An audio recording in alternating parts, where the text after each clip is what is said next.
सभी को good morning. आपका अपना यूट्यूब चैनल एल के मीना पे सभी का स्वागत है। आज की वर्कशीट हमारी शिक्षा निदेशालय की तरफ से वर्कशीट नंबर 18 वैसे हमारा विज्ञान कक्षा 7 के बच्चों के लिए है और आज की तारीख हमारी 2/12/2020 दिन हमारा बुधवार का। तो सभी स्टूडेंट यहाँ पे अपना नाम लिखें, यहाँ पे अपने क्लास टीचर का नाम लिखेंगे। तो प्यारे बच्चों, आज की वर्कशीट का टॉपिक हमारे प्राणियों में पोषण, कि प्राणियों में जो भोजन करते हैं तो उनका पोषण वो कैसे करते हैं, पाचन क्रिया वो कैसे करते हैं। और प्यारे बच्चों, ये वर्कशीट बहुत ही आसान है, आप सब वीडियो को अंत तक देखें और इस वर्कशीट को समझने का प्रयास करेंगे। और अगर आप मेरे यूट्यूब चैनल पर नए हैं तो सबसे पहले यूट्यूब चैनल को भी सब्सक्राइब कर दें और बेल आइकन को भी ज़रूर दबाएं। थैंक यू रहेगा। तो शुरू करते हैं वर्कशीट कि निम्नलिखित चित्रों को हम ध्यान से देखेंगे और समझेंगे।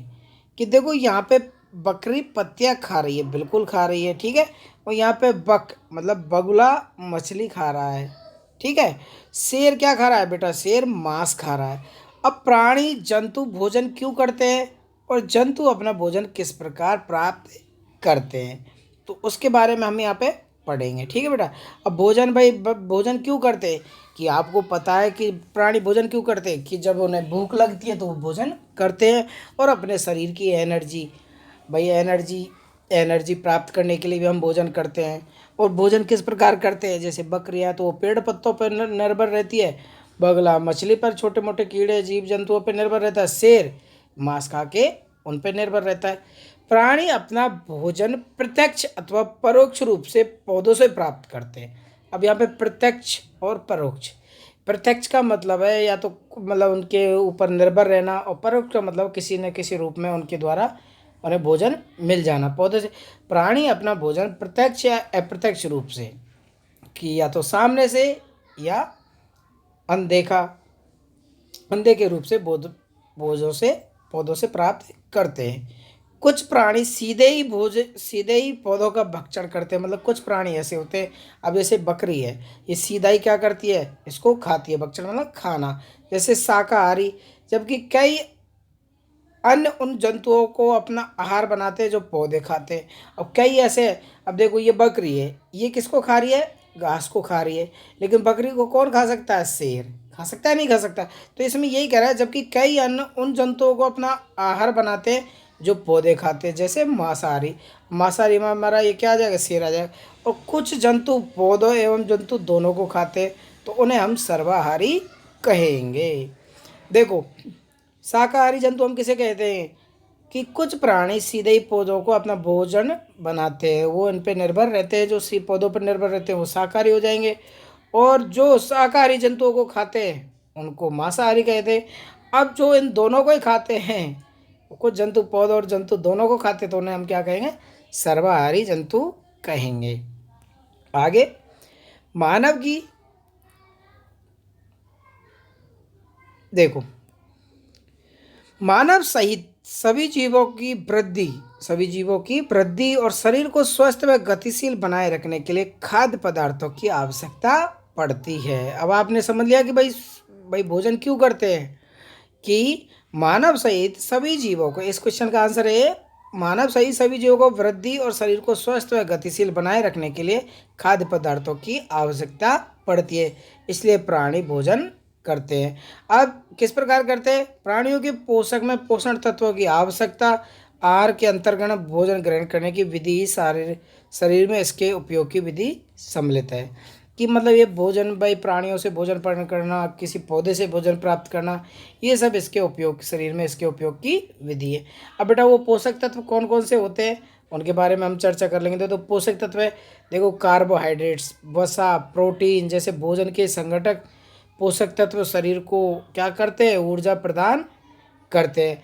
परंतु भोजन की ये संगठक जैसे कार्बोहाइड्रेट जटिल पदार्थ है। अनेक जंतु इन जटिल पदार्थों का उपयोग सीधे रूप में नहीं कर सकते, इसलिए इन्हें सरल पदार्थों में विखंडन मतलब टूटना आवश्यक होता है। अब बेटा, हम पाचन किसे कहेंगे? जटिल खाद्य पदार्थों का सरल पदार्थों में टूटने की प्रक्रिया को पाचन कहते हैं। कि जो जटिल खाद्य पदार्थ है उनको सरल पदार्थों में टूटने की प्रक्रिया को क्या पाचन कहते हैं। अब जैसे हमने खाना खाया, ठीक है बेटा। जैसे हमने खाना खाया, अब धीरे धीरे वो पचेगा तो सही। तो जैसे हमने तो खाया जटिल जटिल खाद्य पदार्थ खाया, तो धीरे धीरे वो हमारा जो पेट है उसे सरल पदार्थों में टोट के और उसका पाचन करता रहता है। तो यही हमारी पाचन क्रिया कहलाती है। अब बेटा यहाँ पे देखो 3 जीवों का नाम लिखो जो पौधे खाते हैं। तो बेटा आप आसानी से लिख देंगे। देखो, गाय, बकरी और भेड़, और कुछ कीट भी खाते हैं। तो हम 3 यहाँ पे हम अपना नाम लिख देंगे। दूसरा क्वेश्चन है हमारा इस वर्कशीट का बेटा कि खालिस्तान तथा वसा का उपयोग ऊर्जा और प्रोटीन का शरीर की किसके लिए होता है? स्वस्थ एवं गतिशील बनाने के लिए। देखो यहाँ पे तो ये लाइन हमारे तो इस भाई हमारे शरीर को स्वस्थ एवं मजबूती बनाने के लिए। अब स्वस्थ और मजबूती कब बनेगी? जब हमें कार्बोहाइड्रेट्स, तो ये हमारे दूसरे स्थान पहले जो खालिस्तान है दूसरे के पहले इसमें आ जाएगा, सॉरी। तो ये कार्बोहाइड्रेट्स तथा वसा का उपयोग ऊर्जा और प्रोटीन का उपयोग शरीर की वृद्धि के लिए होता है।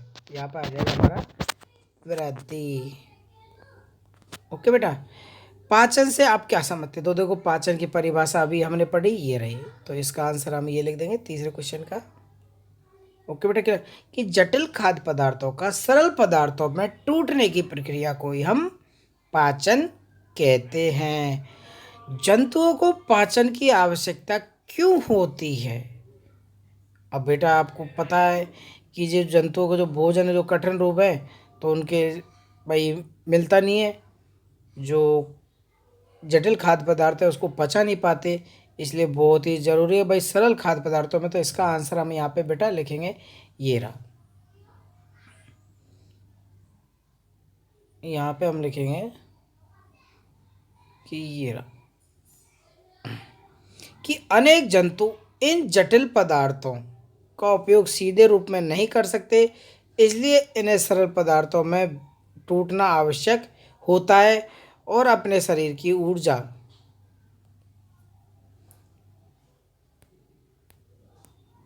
एक बात बेटा, इस चौथे क्वेश्चन का आंसर आप ये पूरा भी लिख सकते हैं, ठीक है। पूरा लिखेंगे तो आपका आंसर और भी बेहतर होगा कि कार्बोहाइड्रेट्स, वसा, प्रोटीन जैसे भोजन के संगठक ऊर्जा शरीर की वृद्धि के लिए अत्यंत आवश्यक है, परंतु भोजन के संगठक जैसे कार्बोहाइड्रेट जटिल पदार्थ है, तो इसलिए उसको पाचन की आवश्यकता होती है। क्योंकि जटिल खाद्य पदार्थों को सरल पदार्थों में टूटना जो काम है, तो ये पाचन में जरूरी होता है।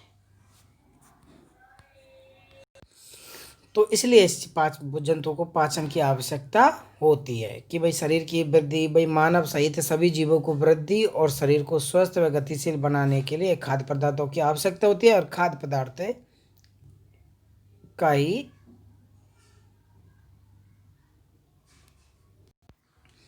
कि खाद्य पदार्थ को सरल खंडों में तोड़ना ही पाचन पाचन क्रिया में आता है। ओके बेटा, तो ये वर्कशीट आपकी कंप्लीट होती है।